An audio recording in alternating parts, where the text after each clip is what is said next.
Hello, guys. This is just not a business. It's my comeback story. Finally, IT professional இருந்து இப்போ business owner ஆயாச்சு. No support, யார் சப்போர்ட்டும் இல்லை, parents மணி இல்லை, only just and hard work. என்னோடய hard work மட்டும்தான். ஐடியில் ஒர்க் பண்ணி ஐடி ஸ்ட்ரெஸ், ஐடி பரிதாபங்கள்னு நிறைய வீடியோஸ் பார்க்குறோம். பட் ஆனால் ஐடி எனக்கு என்னென்ன தந்திருக்கு தெரியுமா? New mobile, new laptop, new house, இப்போ வீடு கட்டினது எல்லாமே ஐடி தந்தது தான். இந்த 3 இயர்ஸில் இவ்வளோ நான் earn பண்ணியிருக்கேன். But job safety a big question mark. Project இல்லை, ஸோ வேலை இல்லை. இப்போ வேலை போயாச்சு. பட் ஐடி எனக்கு அவ்வளோ ஏர்னிங்ஸ் தந்திருக்கு. அந்த ஏர்னிங்ஸில் என்னோடய பெரிய ட்ரீம் பிஸ்னஸ்னு இவ்வளோ நாள் நான் ஸ்டார்ட் பண்ணணும்னு நினச்சதை ஃபைனலி ஸ்டார்ட் பண்ணியாச்சு.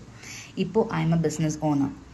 என்ன business and business related videos எல்லாமே நான் நெக்ஸ்ட் வீடியோவில் அப்லோட் பண்ணுறேன். அண்ட் எப்படி 20 lakhs in 3 years நான் சேவ் பண்ணேன், அதையும் நான் நெக்ஸ்ட் 1 by 1 வீடியோஸில் நான் அப்லோட் பண்ணிக்கிட்டே இருப்பேன்.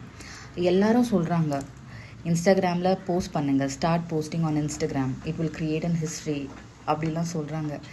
நான் அவ்வளோலாம் இன்ஸ்டாகிராமில் போஸ்ட் பண்ணதில்லை. இப்போ ஃபைனலி ஸ்டார்டட். உங்கள் சப்போர்ட் எனக்கு ரொம்ப தேவை. Kindly support and share and comment பண்ணுங்கள் கைஸ்.